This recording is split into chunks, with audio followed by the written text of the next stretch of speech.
खोज की आर शर्मा शास्त्री ने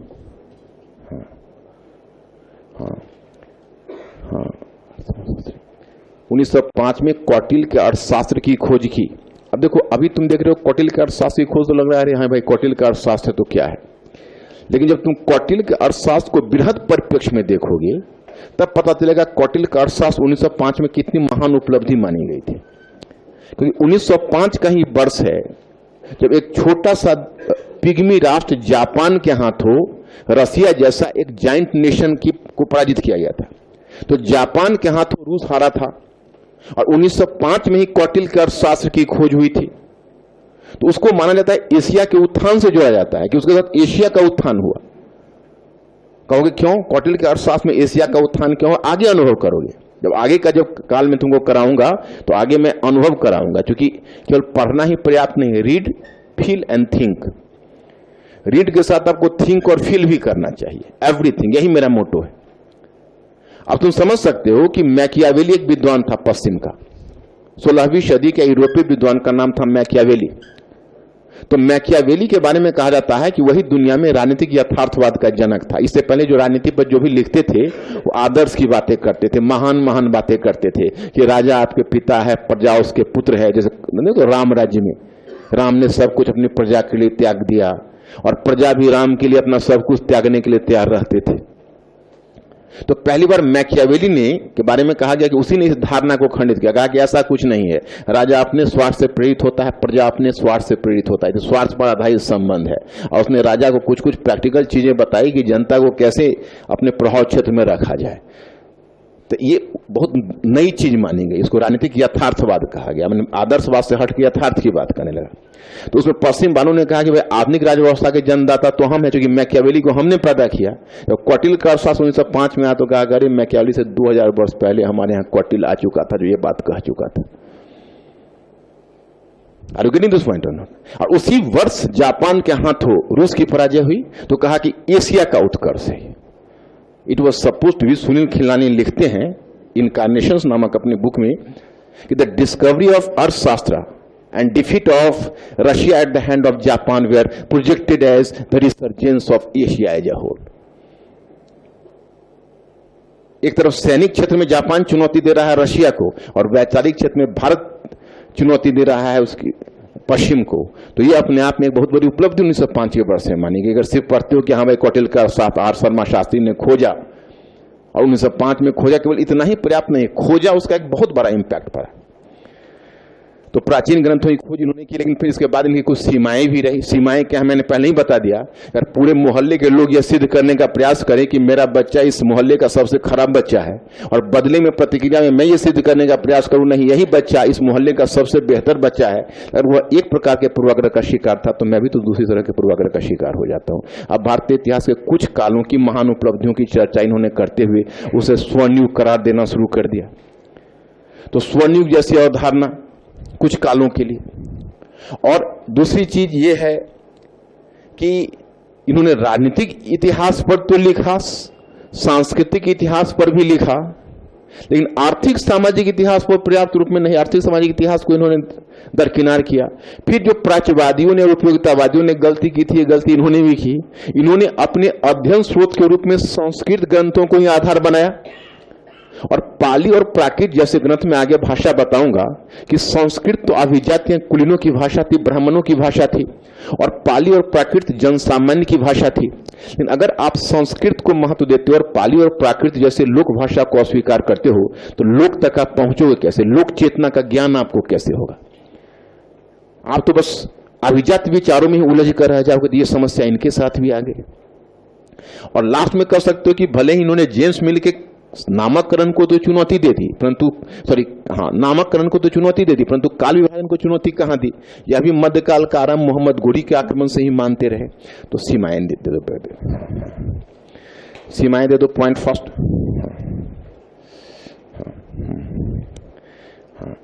देखिएगा पॉइंट फर्स्ट, इन विद्वानों के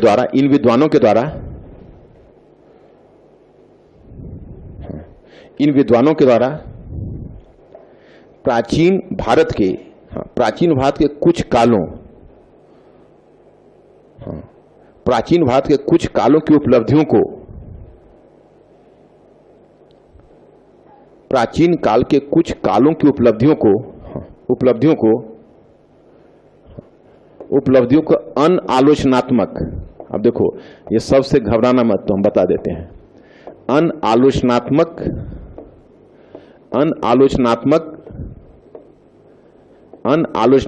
ढंग से उद्घाटित किया गया,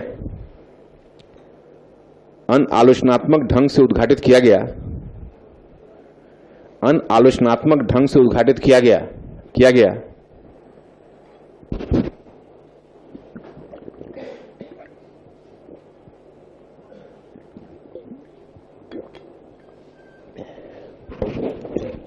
अनालोचनात्मक ढंग से उद्घाटित किया गया और उसे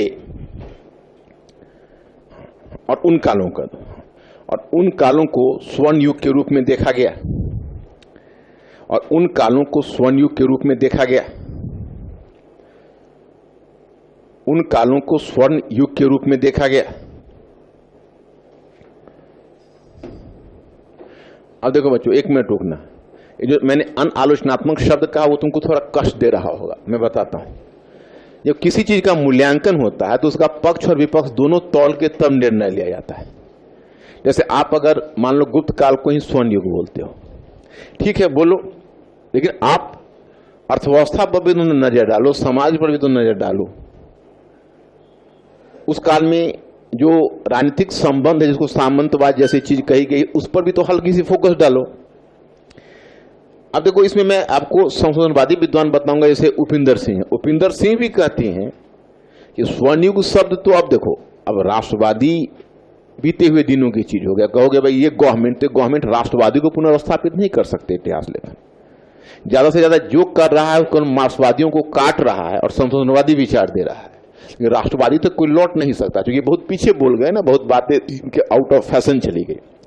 स्वर्णयुग शब्द आज प्रजातंत्र के युग में चल ही नहीं सकता, क्योंकि प्रजातंत्र के युग में किसी भी सरकार का मूल्यांकन इस आधार पर होता है कि कॉमन पीपल की दशा कैसी है ना। अब इस आधार पर नहीं होता है कि रिच लोगों की दशा कैसी है। प्रजातंत्र का काल आया जिसमें लिख रहे थे तो प्रजातंत्र नहीं था, ऑटोक्रेटिक सिस्टम था। तो ऑटोक्रेटिक सिस्टम में कुछ लोग भी धनी हो, तो अच्छा शेक्सपियर को तुम समझोगे, शेक्सपियर जो लिख रहा 16वीं सदी में, वो तो किसके बने, सामंतों और कुलीनों के लिए लिख रहा था। तो वहां पर कॉमन पीपल का था जस्टिस कहां होगा। तो ये जो लिख रहे हैं, तो लेकिन इनका ध्यान तो समाज के ऊपर जो हायर स्ट्रेटा ऑफ सोसाइटी पर है, और मुकाबला है वो विदेशियों से है, विदेशी लेखकों से। तो विदेशी लेखकों से मुकाबला करने में अपनी उपलब्धियों को तो बढ़ा चढ़ा कर दिखा रहे हैं। अब स्वर्ण युग, उसमें वर्ल्ड में कई कालों को कहा जाता है। मैं आपको बताऊंगा कि जैसे क्वीन एलिजाबेथ का काल, उसको ब्रिटेन में स्वर्ण युग कहा गया था। प्राचीन यूनान में एक शासक था पेरिक्लिस के काल को स्वर्ण युग कहा गया था।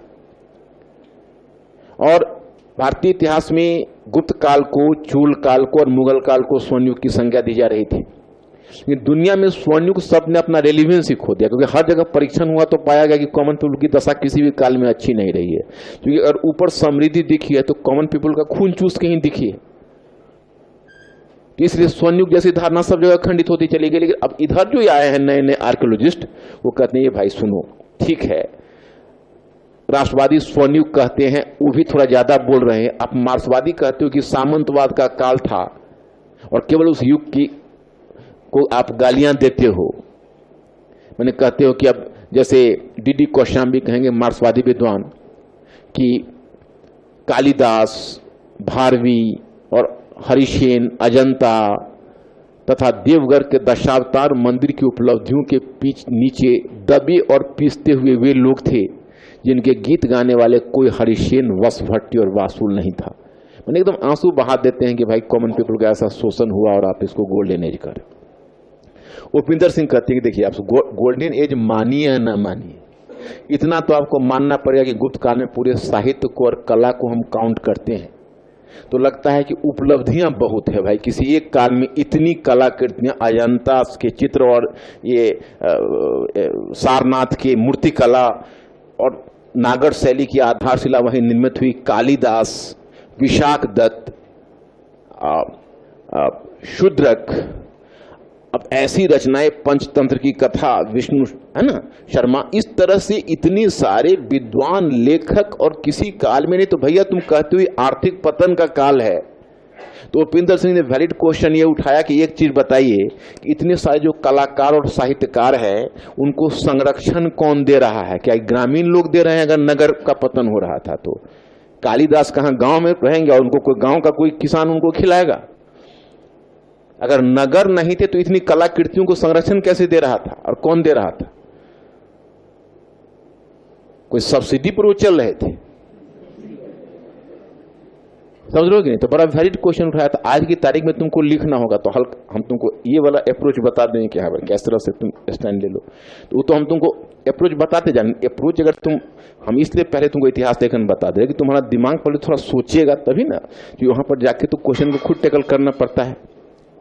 तो वैसी स्थिति में थोड़ा सा दिमाग तुम्हारा एक्टिव हालत में हो, ये पहले हमारा काम है। तो ये उपलब्धियां थोड़ा सा, तो क्या लिखा है आपने? हाँ, नेक्स्ट पॉइंट फर्स्ट ही है ना, पॉइंट 2 लिखिए। हाँ। इन विद्वानों के द्वारा राजनीतिक और इन विद्वानों के द्वारा राजनीतिक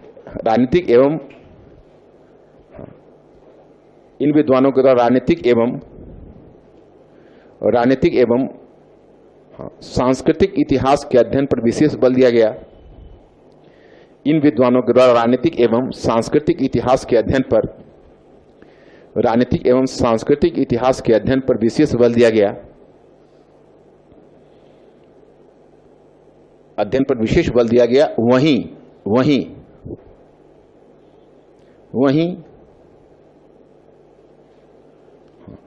वहीं सामाजिक सांस्कृतिक आर्थिक सामाजिक इतिहास को अपेक्षाकृत नजरअंदाज किया गया। आर्थिक सामाजिक इतिहास को अपेक्षाकृत नजरअंदाज किया गया।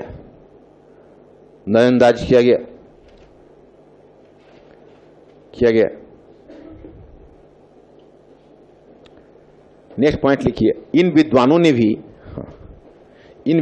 भी अपने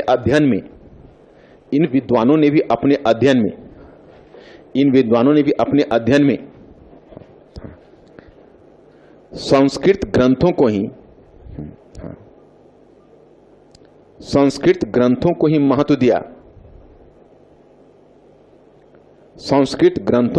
दिया। वहीं लोक भाषा पाली एवं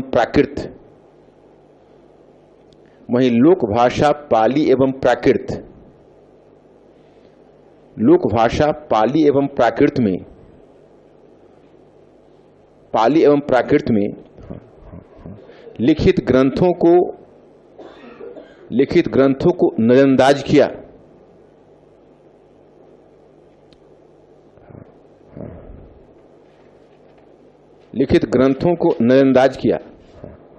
इस कारण जनसामान्य का इतिहास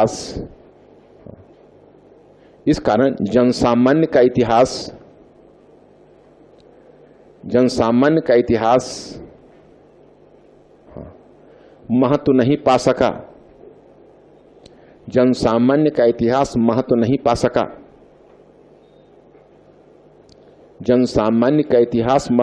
सका। Next point. हाँ, अंत में यद्यपि इन्होंने जेम्स मिल के नामकरण को तो अस्वीकार कर दिया।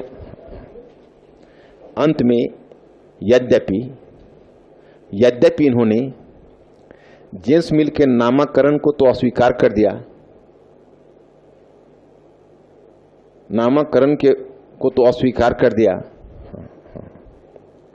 परंतु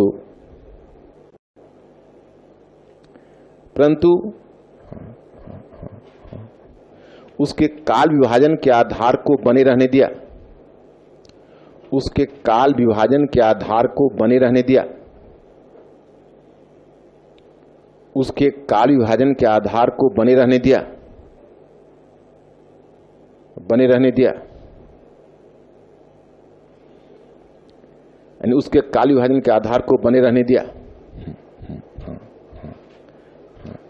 मतलब ये मैं क्या कहना चाहता हूं, बात समझ में आई? जैसे उन्होंने नामकरण में तो हिंदू काल, मुस्लिम काल, ब्रिटिश काल को अस्वीकार करके प्राचीन काल, मध्य काल और आधुनिक काल कह दिया। लेकिन इसके करने के बाद भी ये भी तो मानते हैं कि मध्यकाल का इतिहास मोहम्मद गुरी की शासन की स्थापना के साथ आरंभ होता है, या भारत में मध्यकाल का आरंभ ये मुस्लिम शासन की स्थापना के साथ ही मानते हैं। तो एक उदाहरण दे सकते हो। उदाहरण के लिए इन्होंने भी भारत में मध्यकाल का आरंभ, उदाहरण के लिए इन्होंने भी भारत में मध्यकाल का आरंभ, उदाहरण के लिए इन्होंने भी भारत में मध्यकाल का आरंभ, भारत में मध्यकाल का आरंभ मुस्लिम शासन की स्थापना के साथ माना। इन्होंने भी भारत में मध्यकाल का आरंभ मुस्लिम शासन की स्थापना के साथ माना, मुस्लिम शासन की स्थापना के साथ माना।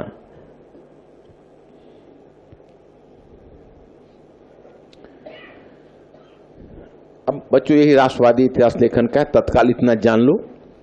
अब नीचे ब्रेक देकर हेडिंग दे दो, मार्क्सवादी दृष्टिकोण, मार्क्सवादी, मार्क्सवादी दृष्टिकोण, मार्क्सवादी दृष्टिकोण।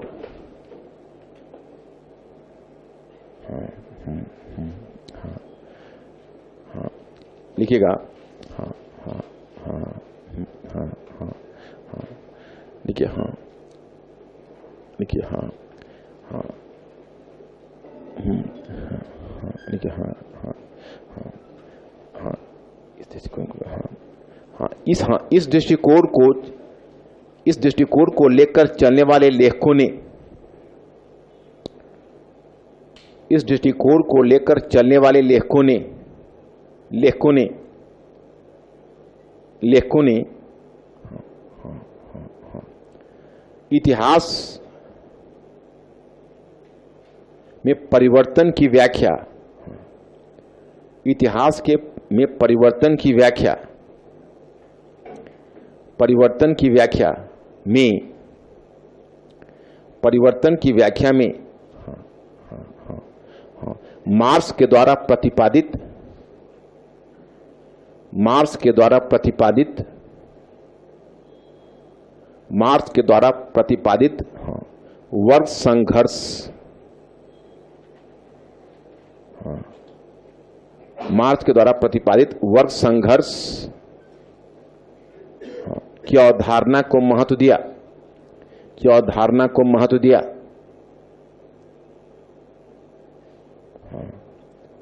महत्व दिया, महत्व दिया। हाँ, इसलिए इन्हें मार्क्सवादी कहा गया।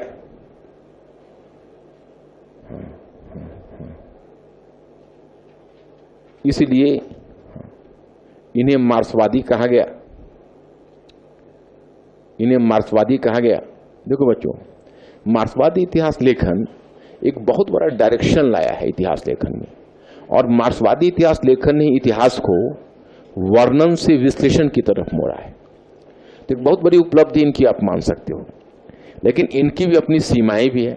वैसे मैं एक बात बताऊं कि आप कहते हो मार्क्सवादी, तो यहां पर जिस तरह लाल और लाली में अंतर है, उसी प्रकार मार्क्स और मार्क्सवादी में अंतर है। जैसे लाली लाल को लिए हुए होता है, परंतु लाल का पर्यायवाची नहीं होता। लाल यानी लालिमा, अगर लाल का चीज ली हुई है तो उसको लाली बोलते हो, लेकिन लाली लाल नहीं है। उसी प्रकार भारतीय मार्क्सवादी मार्क्स नहीं है। दो आधार पर मार्क्स ये डिफर कर जाते हैं आगे। पहला तो पहले उन्होंने मार्क्स की एशियाई उत्पादन प्रणाली की अवधारणा को कंप्लीटली अस्वीकार कर दिया है। अब आपको ध्यान रखना पड़ेगा कि मार्क्स की एशियाई उत्पादन प्रणाली की अवधारणा क्या कहती है। यह अवधारणा कहती है कि भारतीय समाज अपरिवर्तनहीन समाज था, यानी भारतीय समाज में परिवर्तन के आंतरिक गुण विद्यमान नहीं थे, बाह्य कारक से ही परिवर्तन का तत्व भारत में आया। तो इन्होंने सबसे पहले, मार्क्सवादियों ने इस धारणा को अस्वीकार किया है। उन्होंने सिद्ध करने का प्रयास किया कि नहीं, यह बिल्कुल गलत है, क्योंकि मार्क्स ने क्या किया था कि वहां पर एक्चुअली मैं वर्ग संघर्ष शब्द का जानकर प्रयोग कर रहा हूं। वैसे मार्क्स की जो औपचारिक शब्द जो उसने दिए थे, वो दिए थे उसका द्वंद्वात्मक भौतिकवाद। तो द्वंद्वात्मक भौतिकवाद शब्द अभी तुम लोगों में से बहुतों के लिए कष्टकर हो जाता। तुम्हारी सुविधा को ध्यान में रखकर द्वंद्वात्मक भौतिकवाद की जगह मैं वर्ग संघर्ष शब्द का यहां पर ज्यादा प्रयोग कर रहा हूं, कि so that you have to be familiar with the term. तो आप अगर देखते हो यहां पर you are just observing here, that is known as वर्ग संघर्ष, तो क्लास कॉन्फ्लिक्ट जिसे बोलते हो।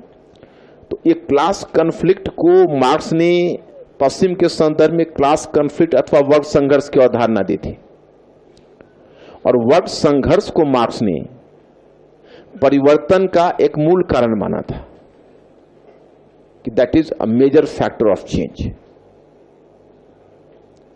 तो यूरोप में वो माना था वर्ग संघर्ष, और भारत के संदर्भ में कहता था कि वर्ग संघर्ष नहीं है। मार्क्सवादियों ने कहा कि नहीं, भारत में भी वर्ग संघर्ष है और वर्ग संघर्ष के कारण परिवर्तन होता है। अब देखो इनका मोटे तौर पर, तुम मेंटली अलर्ट हो क्या, मोटे तौर पर इनकी व्याख्या क्या है। ये मान के चलते हैं, दो शब्द का इन्होंने प्रयोग किया है। एक शब्द है उत्पादन के साधन, और उत्पादन के साधन का मतलब हुआ अर्थव्यवस्था, या कह सकते हो आर्थिक संरचना। उसको उन्होंने कहा मूल ढांचा, आर्थिक संरचना को उन्होंने कहा मूल ढांचा। तो इनका देखो मोटे तौर पर व्याख्या क्या है, तुम मेंटली अलर्ट हो। जैसे मार्क्स का, मैं पहले मार्क्स बता देता हूं, फिर मार्क्सवादी। मार्क्स और मार्क्सवादी में थोड़ा सा फर्क है, लाल और लाली की तरह। जैसे मार्क्स ने कहा कि उत्पादन के साधन अर्थात अर्थव्यवस्था पर कब्जा करने के लिए दो वर्गों के बीच निरंतर संघर्ष होता है। मार्क्स कहता है कि इतिहास में परिवर्तन कैसे होता है, तो उसी परिवर्तन की व्याख्या करते हुए कहता है कि उत्पादन के साधन पर कब्जा करने के लिए दो वर्गों के बीच निरंतर संघर्ष होता है, और जो वर्ग विजेता बन जाता है वो उत्पादन के साधन पर कब्जा कर लेता है। तो उत्पादन के साधन पर कब्जा तो कर लेता है, परंतु उसकी चिंता वहीं समाप्त नहीं हो जाती है। उसकी चिंता वहीं समाप्त नहीं हो जाती है,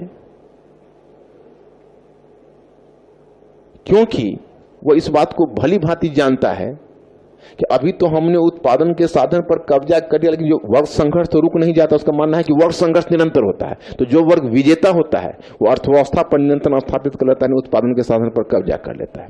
अब उसने जब उत्पादन के साधन पर कब्जा कर लिया तो उसकी चिंता यह होती है कि भविष्य में यहां से हमें कोई विस्थापित ना करे, इसलिए जानबूझकर वो, जैसे उसने मूल ढांचा आर्थिक ढांचे का नाम दिया, तो ऊपरी ढांचा वो कहता है राजनीतिक ढांचा, सामाजिक ढांचा, सांस्कृतिक ढांचा। मैंने राजनीतिक व्यवस्था, सामाजिक व्यवस्था, सांस्कृतिक व्यवस्था को वो ऊपरी ढांचा कहता है, और आर्थिक व्यवस्था को, अर्थव्यवस्था को वो मूल ढांचा कहता है। तो कहता है कि जब दो वर्गों के बीच जो संघर्ष होता है, ये मैं बड़ा फंडामेंटल चीज आपको बता रहा हूं, चाहे वो इतिहास हो या कोई विषय हो, मार्क्सवादी व्याख्या यही कहे। चाहे वो इतिहास हो, समाज शास्त्र हो, राजनीतिक शास्त्र हो, लेकिन व्याख्या यही कॉमन मार्क्सवाद का हर जगह चलेगा। बस मोटे तौर पर तुमको समझ लेना है कि वो कहता है कि आर्थिक ढांचा मूल ढांचा पर जो कब्जा, मूल ढांचा इसलिए कहता है कि सारा परिवर्तन यहीं से हो रहा है। अब इस पर जिसने कब्जा किया उसको डर है कि भविष्य में कहीं हमें विस्थापित न कर दे, इसलिए वो राजनीतिक संरचना में, सामाजिक संरचना में और सांस्कृतिक संरचना में अपने हित के अनुकूल परिवर्तन ला देता है। तो जब अगर कोई नया वर्ग अगर आर्थिक ढांचे पर कब्जा करेगा तो राजनीतिक ढांचे पर, सामाजिक ढांचे पर और सांस्कृतिक ढांचे पर अपने ढंग से वह परिवर्तन लाएगा, क्योंकि वो जानता है कि जब तक यहां हम परिवर्तन नहीं लाएंगे तो इस पर हमारी, जैसे उत्पादन के साधन है, तो उत्पादन के साधन को वो कहता है मूल ढांचा,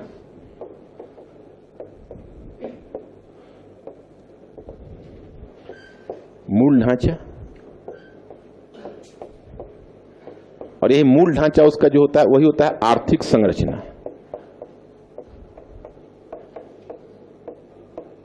और उसका मानना है कि ये जो ढांचा ऊपर होता है, तो ऊपर में वो जो ऊपरी ढांचा जिसको बोलता है, तो उसका मानना है कि जैसे ऊपरी ढांचा में है राजनीतिक, सामाजिक, सांस्कृतिक, इसको वो मानता है। सांस्कृतिक में विचारधारा वगैरह सब आ जाता है। इसको थोड़ा समझना, अगर थोड़ा सा मेंटली अलर्ट नहीं रहोगे तो इसको नहीं समझ पाओगे, और अगर इसको समझ गए तो एक बहुत बड़ी व्याख्या समझ गए। तो अब राजनीतिक, सामाजिक, सांस्कृतिक ढांचा ऊपरी ढांचा मानता है, तो मानता है कि उत्पादन के साधन पर जो वर्ग कब्जा करता है, तो उसको डर होता है कि दूसरा वर्ग इस पर से हमको धक्का देकर हटा देगा। तो इसमें इस तरह से परिवर्तन, मैंने राजनीतिक संरचना को इस प्रकार से बनाएगा ताकि वह उसके हित में जाए, सामाजिक संरचना को इस प्रकार बनाएगा ताकि अर्थव्यवस्था पर हमारी नियंत्रण मजबूत रहे, मतलब ऐसे सामाजिक नियम बना देगा। जैसे उसका कहना था कि जब सामंतों का नियंत्रण यहाँ हुआ तो हमारा समाज भी सामंती था, हमारी सोच भी सामंती थी, क्योंकि ऊपर से सामंतों ने हमारी सोच को इस प्रकार से बदला। अब जैसे रामायण की कथा देख, तो रामायण की कथा चाहे जो भी है, गुप्तकालीन के वैल्यू सिस्टम को व्यक्त करता है, पुरुष प्रधान समाज को व्यक्त करता है। पत्नी के साथ देखते हो तुम, अगर महाभारत देखो तो उसका अपने युग की इन्वायरमेंट को व्यक्त करता है। तुम जिस युग की रचनाएं देखो उस युग के जो प्रभावी वर्ग है उसके पॉइंट ऑफ व्यू को व्यक्त करता है। शेक्सपियर की रचना है, 16वीं सदी के जो कुलीन है उनके सोच को व्यक्त करता है। कोई गरीब है उसका पात्र, चाहे वो किंग लियर हो या मैकबेथ हो, सब तो किंग ही है, या बड़े बड़े प्रिंस हैं या सेनापति है। किसी गरीब के बारे में कहां लिखा हो, क्यों लिखेगा? क्योंकि वो जिस युग में होगा उसके पॉइंट ऑफ व्यू को रिफ्लेक्ट करेगा। तो जो यहां पर कब्जा करता है वो यहां पर इस तरह से परिवर्तन लाता है कि हमारी पकड़ यहां आगे मजबूत रहे। इसलिए आर्थिक ढांचा ही राजनीतिक ढांचे, सामाजिक ढांचे और सांस्कृतिक ढांचे के परिवर्तन को रेखांकित करता है। लेकिन बच्चों, अब ये तो मार्क्स कह के चला गया। मार्क्स के जाने के बाद एक मार्क्सवादी लेखक आया, उसका नाम था एंटोनियो ग्राम्सी। वो इटली का था, उसका नाम एंटोनियो ग्राम्सी था। नाम सुनकर घबराना मत, ग्राम्सी ग्राम्सी बोलते हैं उसको। इसे तो कुछ चिंतक नहीं, तो बहुत हल्का फुल्का चिंतक के नाम बोल रहा हूं, पर तो फर्स्ट पेपर में बहुत सारे जो सब्जेक्ट है उसमें तो आपको थिंकर्स ही थिंकर्स को पढ़ना पड़ता है। तो जो एंटोनियो ग्राम्सी है, वो एंटोनियो ग्राम्सी ने, क्योंकि वो इटली में था, उसमें मुसोलिनी का नाम सुना हुआ है तुमको? वो फांसीवाद एक विचारधारा को मुसोलिनी ने प्रोत्साहन दिया था। तो मुसोलिनी ने क्या किया कि जितने भी लेखक और कलाकार मार्क्सवादी थे, एंटोनियो ग्राम्सी भी मार्क्सवादी था, तो उसने एंटोनियो ग्राम्सी को भी बंदी बना के जेल में डाल दिया। तो वहीं पर उसने प्रिजनर्स डायरी लिखा, एक प्रिजनर्स डायरी करके एक बुक लिखी। तो एंटोनियो ग्राम्सी ने देखा कि मार्क्स तो कहता है कि जब अर्थव्यवस्था में परिवर्तन होता है तो फिर राजनीति में, समाज में और संस्कृति में परिवर्तन होता है। क्योंकि जो आर्थिक ढांचे पर कब्जा करते हो, राजनीतिक ढांचे, सामाजिक ढांचे और सांस्कृतिक ढांचे में परिवर्तन लाते हैं। मुसोलिनी तो हद कर दी, ये फांसीवादी विचारधारा फैलाया और फांसीवादी विचारधारा के माध्यम से सत्ता पर कब्जा कर लिया और तब अर्थव्यवस्था को ही बदल डाली। तो इसका कहना है, इसका मतलब है कि मूल ढांचा ही ऊपरी ढांचा को प्रभावित नहीं करता है, बल्कि कई बार ऊपरी ढांचा भी मूल ढांचा को रूपांतरित कर देता है। तो इसका मतलब अगर मूल ढांचा ऊपरी ढांचा को आकार देता है तो ऊपरी ढांचा भी मूल ढांचा को अपने ढंग से प्रभावित करता है। इसलिए मूल ढांचा और ऊपरी ढांचा दोनों के परस्पर द्वंद्व की व्याख्या के आधार पर इतिहास की व्याख्या की जानी चाहिए। यानी मूल ढांचा ऊपरी ढांचा के परस्पर संबंधों के आधार पर, यानी मूल ढांचा और ऊपरी ढांचा के परस्पर द्वंद्व के आधार पर, यानी मूल ढांचा ऊपरी ढांचा को बदलता है तो ऊपरी ढांचा भी मूल ढांचा को प्रभावित करता है, और इसके द्वंद्व के आधार पर तब हमें इतिहास की फर्दर व्याख्या करनी चाहिए, तभी हम इतिहास के साथ जस्टिस करेंगे। इसलिए तुम देखोगे जो मार्क्सवादी लेखक लिखा है, केवल मार्क्स के आधार पर नहीं लिखा है, एंटोनियो ग्राम्सी के आधार पर लिखा है। और एंटोनियो ग्राम्सी ने मूल ढांचा और ऊपरी ढांचा इन दोनों के बीच संतुलन करने की बात कही है। वो अकेला मूल ढांचा को ही टोटल निर्धारक नहीं मानता है, बल्कि दोनों के बीच परस्पर संबंध की बात करता है एंटोनियो ग्राम्सी। इसलिए तुम देखोगे, जैसे बुद्धा काल पढ़ोगे तो तुम देखोगे, एक तरफ तुम सुनोगे कि एक तरफ जब मध्य गंगा घाटी में कृषि अर्थव्यवस्था का प्रसार होगा, उत्पादन अधिशेष होगा, तो बौद्ध धर्म के और जैन धर्म के उद्भव का मार्ग प्रशस्त होगा। लेकिन जब बौद्ध पंथ आएगा तो अपने ढंग से वो अर्थव्यवस्था को प्रोत्साहन देकर नगरीकरण को गति प्रदान करेगा। तो अगर आर्थिक कारक अगर धर्म के उद्भव का रास्ता तैयार करता है तो धर्म भी अपने ढंग से अर्थव्यवस्था को प्रभावित करता है। अब जो व्याख्या मार्क्सवादी होती रही इसी प्रकार से होती रही। तो हम वन बाय वन तुमको समझा के लिखवा देते हैं, नीचे ब्रेक देकर लिखिएगा। मार्क्सवादी लेखकों में, प्राचीन काल में मार्क्सवादी इतिहास लेखन, प्राचीन काल में मार्क्सवादी इतिहास लेखन, प्राचीन काल में मार्क्सवादी इतिहास लेखन की आधारशिला, प्राचीन काल में मार्क्सवादी इतिहास लेखन की आधारशिला डीडी कोशाम्बी डीडी कोशाम्बी नामक विद्वान ने रखी। डीडी कोशाम्बी नामक विद्वान ने रखी। डीडी कोशाम्बी नामक विद्वान ने रखी जिन्होंने an introduction to the study of Indian history, introduction to the study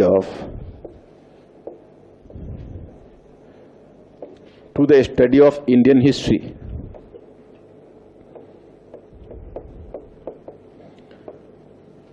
to the Indian history लिखी।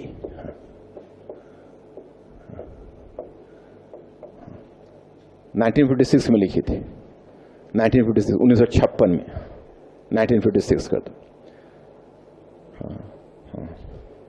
N introduction to the study of Indian history. ये बुक कभी कभी यूजीसी में पूछ देता है कि किसने लिखी, किस मार्क्सवादी लेखक ने ये बुक लिखी थी। एन इंट्रोडक्शन बड़ा फेमस बुक है क्योंकि यही ने मार्क्सवादी इतिहास लेखन की नींव रखी। आगे R S Sharma,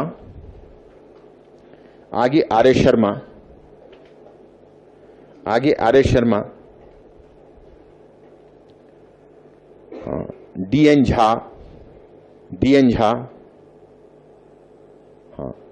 we N S Yadav Allahabad university से थे और R S Sharma, D N Jha Delhi university से थे। पटना से पढ़े थे, फिर दिल्ली में आए।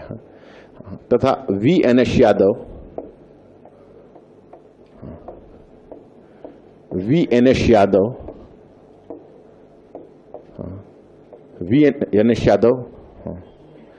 तथा कई अन्य इस परंपरा में लिखते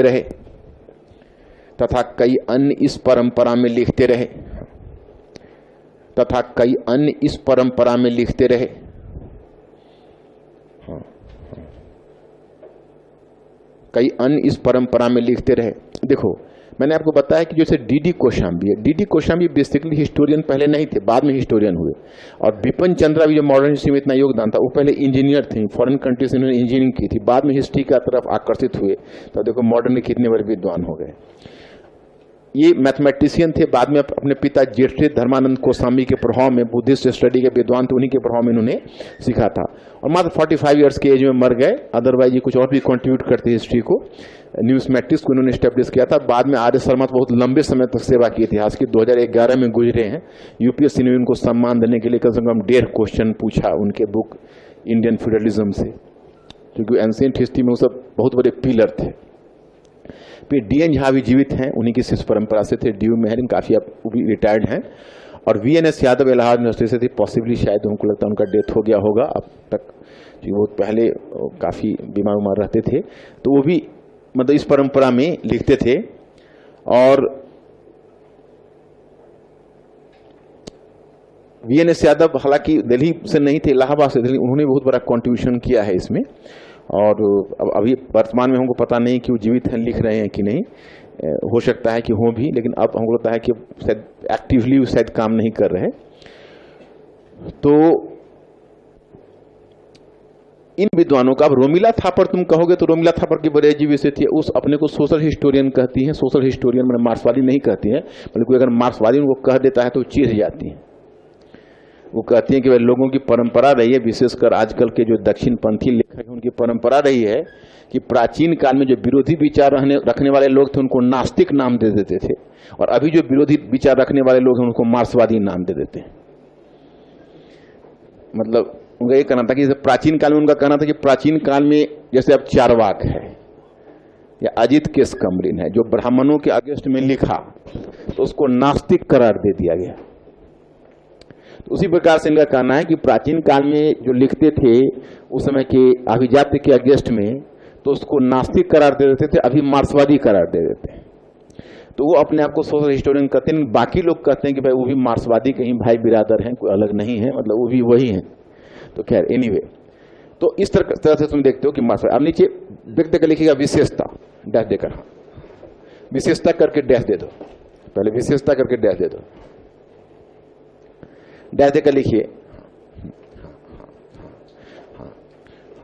कि मार्क्सवादी लेखकों ने मार्क्सवादी लेखकों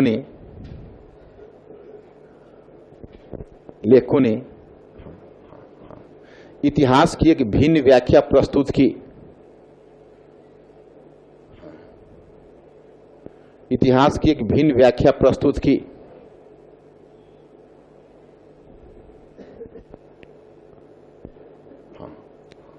इन्होंने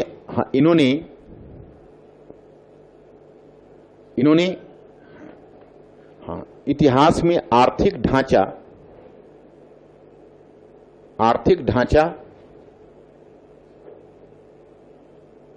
अथवा उत्पादन के साधन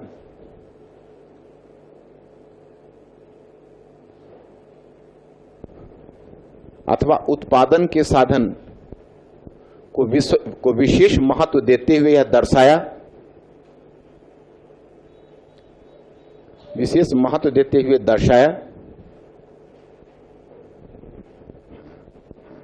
कि यही मूल ढांचा होता है और यह मूल ढांचा ऊपरी ढांचा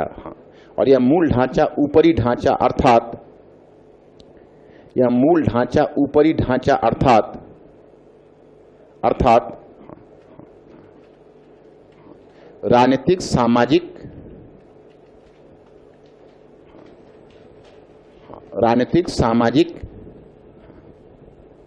एवं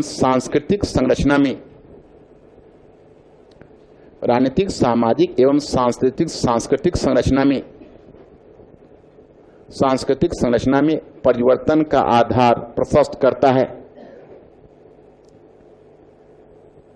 सामाजिक और सांस्कृतिक संरचना में परिवर्तन का आधार प्रस्तुत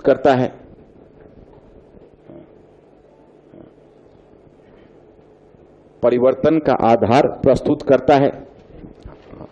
फिर उनका करता है। बदले में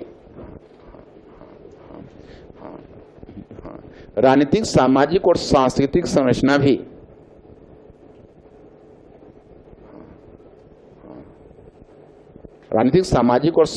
संरचना भी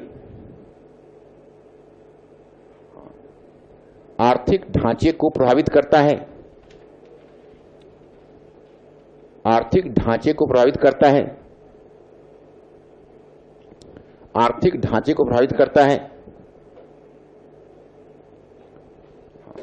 दूसरे शब्दों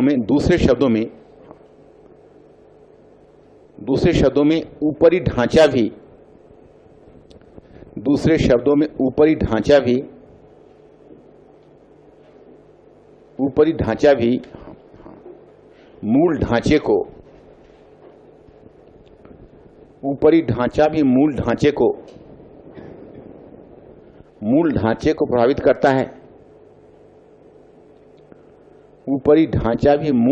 को प्रभावित करता है। अतः उनके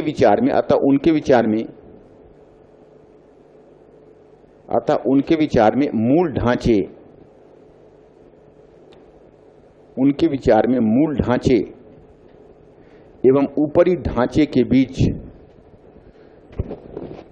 मूल ढांचे एवं ऊपरी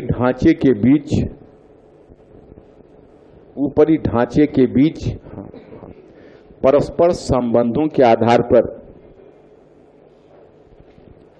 मूल ढांचे एवं ऊपरी ढांचे के बीच परस्पर संबंधों के आधार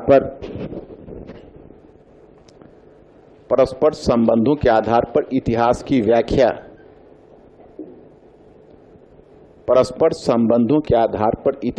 व्याख्या की जानी चाहिए।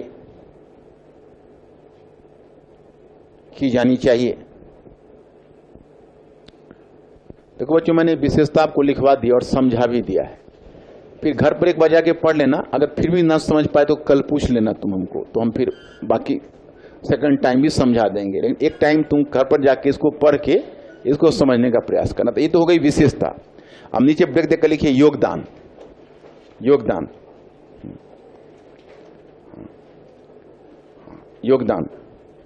जब योगदान में पॉइंट फर्स्ट लिखो। देखो पहला पॉइंट मैं लिखवाता हूं। एक्चुअली देखो तुम लोग प्राय प्रश्न करते हो मुझसे, तुम लोग नहीं करते, तुम लोग तब थोड़ा सा समझदार अब होते जा रहे हो। जो बिल्कुल नए बच्चे आते हैं ना, वो प्रश्न करते हैं कैसे सर सुनते इतिहास में बहुत फैक्ट्स होता है क्या। अब उनको मैं कैसा बताऊं कि वो प्राच्यवादियों का और राष्ट्रवादियों का इतिहास को ही इतिहास मानते हैं। ये तो 1950 के दशक से ही इतिहास वर्णनात्मक से विश्लेषण परक हो गया। यानी इतिहास जो है वो राजनीतिक इतिहास से धीरे धीरे आर्थिक और सामाजिक इतिहास की तरफ यात्रा शुरू हो गई और इतिहास वर्णनात्मक से विश्लेषण परक हो गया। तो इतिहास के पूरे स्वरूप को ही, इतिहास की व्याख्या के पूरे स्वरूप को ही बदल दिया मार्क्सवादी लेखकों ने। तो लिखिएगा, लिखिए, अब इतिहास का अध्ययन, अब इतिहास का अध्ययन राजवंशों, अब इतिहास का अध्ययन राजवंशों के अध्ययन से, राजवंशों के अध्ययन से आगे बढ़कर, राजवंशों के अध्ययन से आगे बढ़कर आर्थिक सामाजिक संरचना, आर्थिक सामाजिक संरचना के अध्ययन की ओर उन्मुख हुआ, आर्थिक सामाजिक संरचना के अध्ययन की ओर उन्मुख हुआ, अध्ययन की ओर उन्मुख हुआ, उन्मुख हुआ तथा वर्णनात्मक से, तथा वर्णनात्मक से, वर्णनात्मक से उन्मुख हुआ तथा वर्णनात्मक से विश्लेषण परक बन गया। वर्णनात्मक लिख लोगे, वर्णनात्मक से विश्लेषण परक बन गया, विश्लेषण परक बन गया, से विश्लेषण परक बन गया। पॉइंट नंबर 2 लिखिए, देखिए, हाँ हाँ हाँ लिखिए, हाँ, इन विद्वानों ने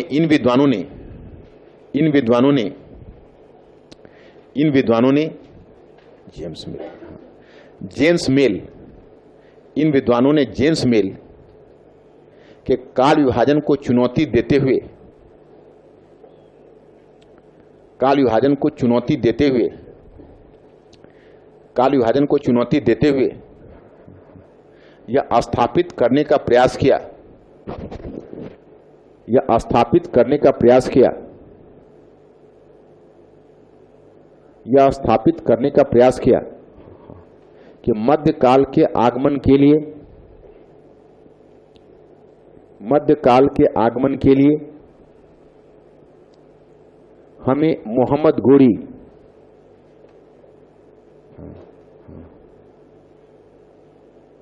मध्यकाल के आगमन के लिए हमें मोहम्मद गोरी के आगमन की प्रतीक्षा नहीं करनी चाहिए, हमें मोहम्मद गोरी के आगमन की प्रतीक्षा नहीं करनी चाहिए, मोहम्मद गोरी के आगमन की प्रतीक्षा नहीं करनी चाहिए, नहीं करनी चाहिए, करनी चाहिए, बल्कि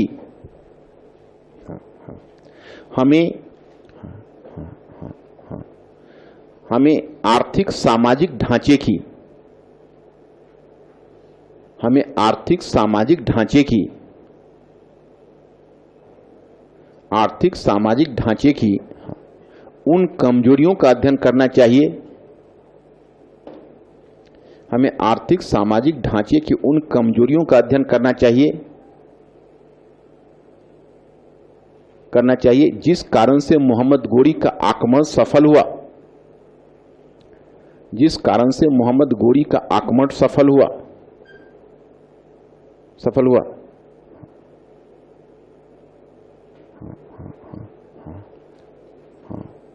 सफल हुआ। वह कारण था, वह कारण था सामंतवाद का उद्भव, वह कारण था सामंतवाद का उद्भव, वह कारण था सामंतवाद का उद्भव, उद्भव। अतः इन विद्वानों के अनुसार, अतः इन विद्वानों के अनुसार, इन विद्वानों के अनुसार, इन विद्वानों के अनुसार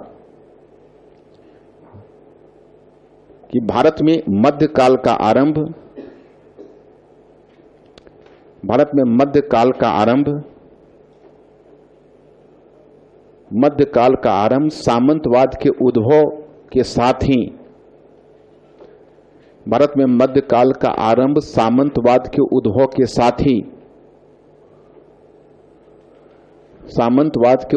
के साथ ही माना जाना चाहिए। सामंतवाद के उद्भव के साथ ही माना जाना चाहिए। बच्चों यहां पर थोड़ा सा गौर करो। जेम्स मिल ने जो 3 नाम दिए थे, हिंदू काल, मुस्लिम काल और ब्रिटिश काल, याद है? और जेम्स मिल ने काल के विभाजन का आधार किसे बनाया था, याद है? उन्होंने बनाया था, जेम्स मिल ने, कि मध्यकाल का आरंभ उत्तर भारत में तुर्की शासन की स्थापना से माना जाना चाहिए। और तुर्की शासन की स्थापना किसके समय हुई? तो मोहम्मद गोरी के समय हुई। तो अब देखो, अब जाहिर है कि मार्क्सवादी विद्वान हैं, तो बीइंग अ मार्क्सिस्ट हिस्टोरियन यह मानकर चलते हैं कि राजनीति तो ऊपरी ढांचा है। अरे ऊपरी ढांचा और मूल ढांचा भी समझाया ना तुम लोगों को। तो आर्थिक ढांचा मूल ढांचा है और राजनीतिक ढांचा, सामाजिक ढांचा और सांस्कृतिक ढांचा ऊपरी ढांचा है। इनका यह मानना है कि भाई ऊपरी ढांचा में परिवर्तन हो रहा है, यानी मोहम्मद गोरी आ रहा है और तराइन की लड़ाई पृथ्वीराज चौहान हार रहे हैं। तो यहां से आप जो लैंडमार्क इवेंट इसको मानते हो, तो इस कारण को लैंडमार्क क्यों नहीं मानते हो जिस कारण से मोहम्मद गोरी जीतेगा और पृथ्वीराज चौहान हारेगा? और वो कारण है सामंतवाद। क्योंकि वो आए तो उनके पास एक विकसित मध्यकाल में, तुम देखोगे जब मैं पार्ट 3 में जाऊंगा तो मोहम्मद गोरी के विजय का कारण जानोगे कि तुर्की लोग जो भारत में आए थे तो एक विकसित एकता प्रणाली लेकर आए थे। उनकी जो पद्धति थी वो ज्यादा मजबूत थी। और भारत में उस समय जो राजपूतों में प्रचलित पद्धति थी, that was known as feudalism, सामंतवाद के नाम से। तो सामंतवाद में जो आर्थिक और सामाजिक ढांचा को कमजोर बना देता है, तो इस कारण से राजपूत राज्यों का पतन हुआ था तुर्की आक्रमणकारियों के समक्ष। तो इनका कहना है कि भाई, तो हम भारत में सामंतवाद के उद्भव से कौन न माने? तो इनका मानना है कि 7वीं सदी से ही मानिए, हर्षा के बाद भारत में धीरे धीरे सामंतवाद का उद्भव को प्रोत्साहन मिला और फिर इसी के कारण मोहम्मद गोरी की जीत हुई। तो सामंतवाद के उद्भव के साथ मध्यकाल का आरंभ मानी जानी चाहिए। तो बच्चों, आज जो तुम्हारा पूर्व मध्यकाल का, जैसे तुम अपना पाठ्यक्रम देखते हो, सिलेबस देखते हो, तो सिलेबस में लिखा रहता है प्राचीन काल 750 में जाके समाप्त हो जाता है। और 750 के बाद तुम्हारा दिया रहता है पूर्व मध्यकाल 750 से 1200 ईस्वी, और उत्तर मध्यकाल दिया रहता है सल्तनत काल और मुगल काल। हमने ब्लॉक 2 में ही पूर्व मध्यकाल का रखा है। तो पूर्व मध्यकाल जो पाठ्यक्रम में जोड़ा गया है वो तो मार्क्सवादी विद्वानों के प्रभाव से जोड़ा गया है। तो पूर्व मध्यकाल की तो अवधारणा रहती ही नहीं। आर यू दिस पॉइंट और नॉट? तो यहीं पर ब्रैकेट डाल लो ताकि तुमको ध्यान रहे। हाँ, कि अगर वर्तमान में इतिहास के पाठ्यक्रम में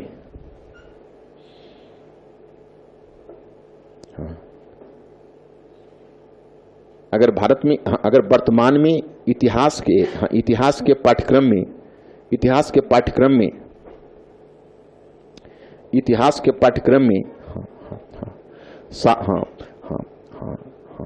750 से 1200 ईस्वी के काल को 750 से 1200 ईस्वी के काल को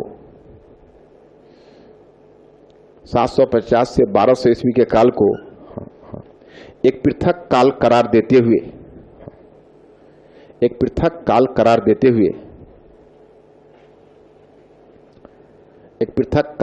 देते हुए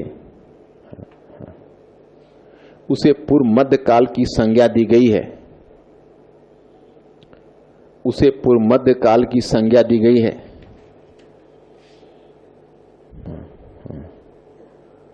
उसे पूर्व मध्यकाल की संज्ञा दी गई है। तो यह मार्क्सवादी इतिहास लेखकों के प्रभाव में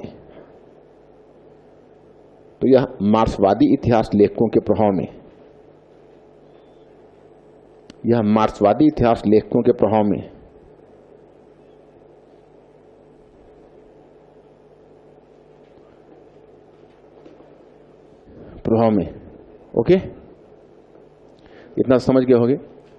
अब बच्चों, थोड़ा सा मैं आज आप लोगों से छुट्टी चाहूँगा। इनफैक्ट मुझे कुछ काम है, जाना है कि जीएस वर्ल्ड में एक आवश्यक काम हो गया। तो आज मैं तुम लोगों को थोड़ा 1 घंटा पहले छोड़ दूंगा। और कल भी तुम लोगों का क्लास थोड़ा अफेक्टेड रहा 2 अक्टूबर के कारण। इस वीक में तुम लोगों का थोड़ा सा है, फिर अगले वीक से फिर टाइट हो जाएगा शेड्यूल। तो अब कल तुम लोगों से मिलते हैं। थोड़ा सा बच गया है इसमें मार्क्सवादियों का और उसके बाद संशोधनवादियों का थोड़ा सा बच गया है। और कल ही तुम लोगों का सोर्सेस ऑफ स्टडी, अध्ययन का स्रोत शुरू करूंगा इसको फिनिश करने के बाद। तो अध्ययन के स्रोत में थोड़ा मैं दे देता हूं आपको बुकलेट। आप उसी के मुताबिक देख लीजिएगा। बुकलेट आप लोग बुकलेट डेली लेके आइएगा, मैं पेज संख्या बता दूंगा, वो पेज संख्या आप पढ़ लीजिएगा। थोड़ा सा आपको समझ में आए ना आए, आपको पढ़ना है, क्लास में आप समझ ही जाएंगे उसको।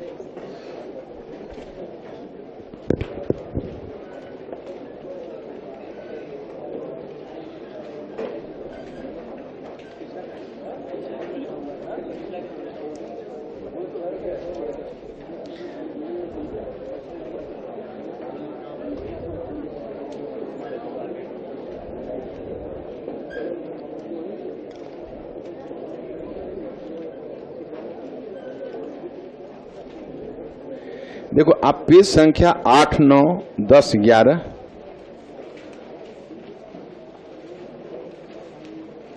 हाँ 8, 9, 10, 11, 12 8, 9, 10, 11, 12 बस 8, 9, 10, 11, 12 ओके। मैं आज थोड़ा सा मैं जल्दबाजी में हूं, इसलिए मैं रुकूंगा नहीं। आप लोगों को जो भी क्वेरीज हो, जो भी पूछना है, प्लीज कल पूछ लेंगे आप, हम आपको बता देंगे।